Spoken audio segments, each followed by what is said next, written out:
Ce matin, nous sommes réunis pour écrire une nouvelle page de notre histoire. Une nouvelle page parce que nous avions été conseillés, mais nous n'avons pas écouté.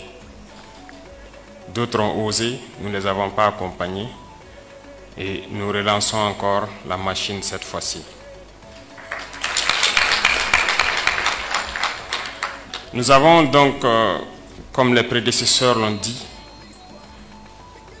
nous avons constaté que le modèle économique qui nous a été imposé depuis quelques décennies ne produit pas de fruits. Nous avons pensé qu'on ne peut pas nous imposer une manière de nous développer parce que ces manières ne cadrent pas du tout avec notre vision, avec notre communauté, notre société. Je pense que de vous à moi, nos pays ont passé le temps à s'endetter et ne plus jamais pouvoir se financer pour investir dans des domaines clés. Au point qu'aujourd'hui, nous prenons donc des prêts pour rembourser des prêts. Comment est-ce qu'on peut se développer dans ce contexte? Et c'est normal que ces institutions qui nous prêtent l'argent ne veuillent ou ne souhaitent pas que nous puissions donc nous en sortir. Si je vous prête de l'argent, moyennant des intérêts, il est normal que je mette tous les moyens pour que cet argent ne vous serve pas à vous départir de moi. Et donc, ça pose un problème. Nous avons donc aussi réfléchi et nous nous sommes posé beaucoup de questions. Comment est-ce que nous pouvons avoir autant de bas-fonds riches en terre et que nous continuons d'importer par exemple du riz? Comment est-ce que nous pouvons produire de la tomate que des gens viennent payer à vil prix et encore nous réimportons de la pâte de tomate?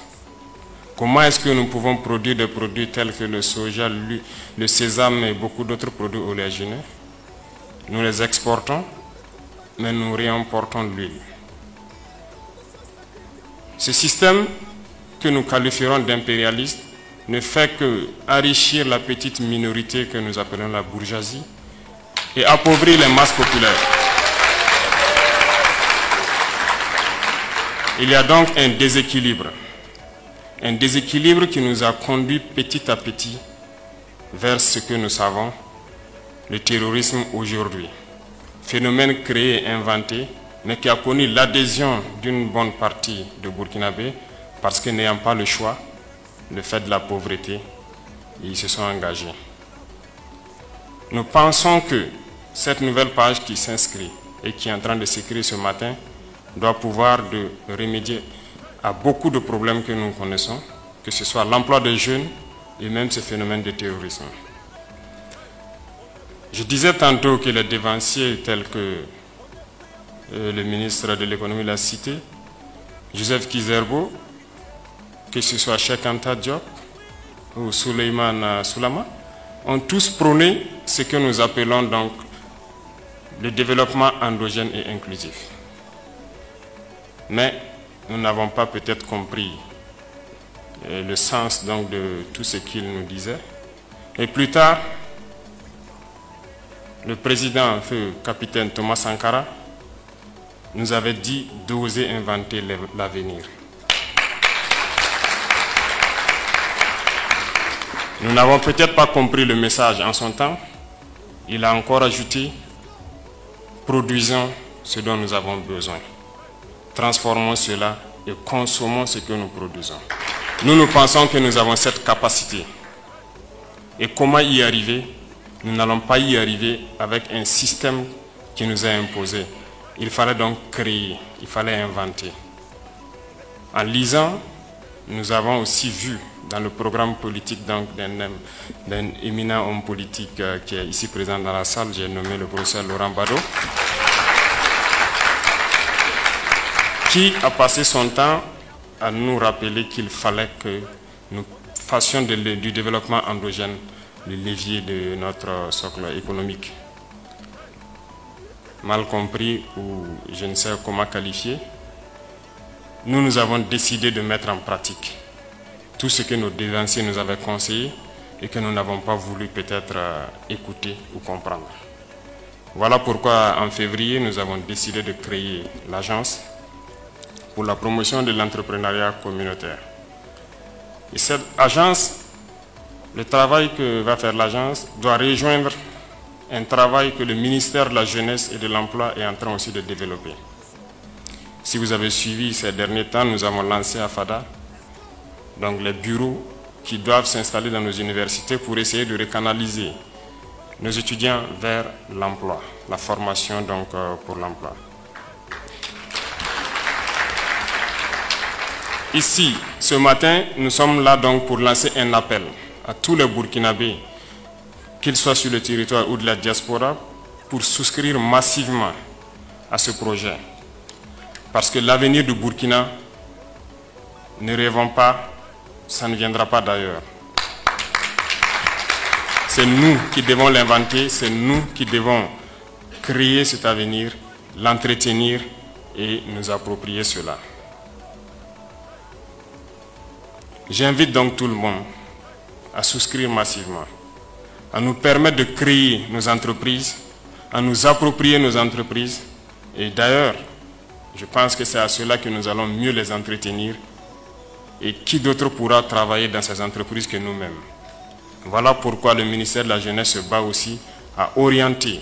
Parce que la réforme qui va suivre, il s'agit de reformer le système. Quand j'écoutais tout de suite la capsule, je vous ai vu rire à l'intervention de l'étudiant. Ça veut dire beaucoup de choses. Il faut canaliser les gens vers donc l'emploi professionnel. Ces entreprises, ces usines, cette mécanisation de l'agriculture, il n'y a pas mieux que nous qui pouvons nous former à certains domaines bien précis pour entretenir tout ce qu'il y aura comme machinerie, pour produire tout ce que nous avons besoin et pour travailler donc dans ces entreprises. Donc voilà pourquoi ces deux doivent marcher ensemble. Le projet donc du ministère de la Jeunesse et l'APEC.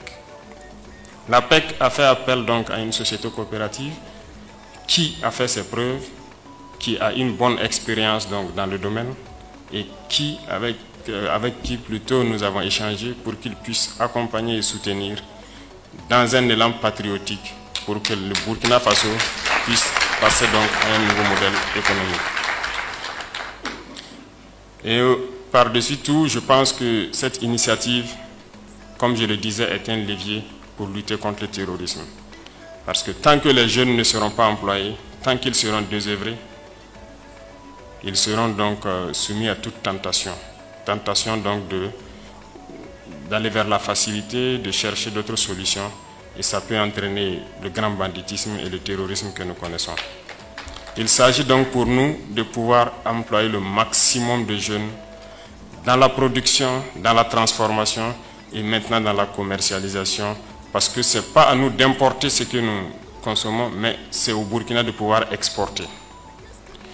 Les domaines choisis sont assez illustratifs. Il s'agit donc de produire, de transformer certaines matières et aussi d'exploiter nos ressources par nous-mêmes. Parce que cette jeunesse est vaillante. Lorsque nous faisons un tour sur les sites artisanaux, on les voit plonger dans les profondeurs de la terre sans équipement de sécurité, sans souci, à la recherche de l'or. Nous pensons que nous pouvons mécaniser le domaine, donner un peu d'amélioration et pouvoir produire notre or nous-mêmes. Sur ce donc, nous ne serons pas longs. C'est quelques exemples, quelques explications pour montrer à tous ceux qui sont peut-être hésitants ou ceux qui n'ont pas compris que nous allons souscrire massivement.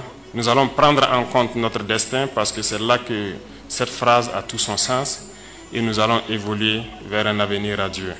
Et je compte sur tous ceux, les Burkinabés de l'intérieur comme de l'extérieur, pour une souscription massive pour qu'avant la fin de l'année, poussent des terres, de nouvelles usines, de nouvelles entreprises au profit de tous les Burkinabés. La patrie ou la mort.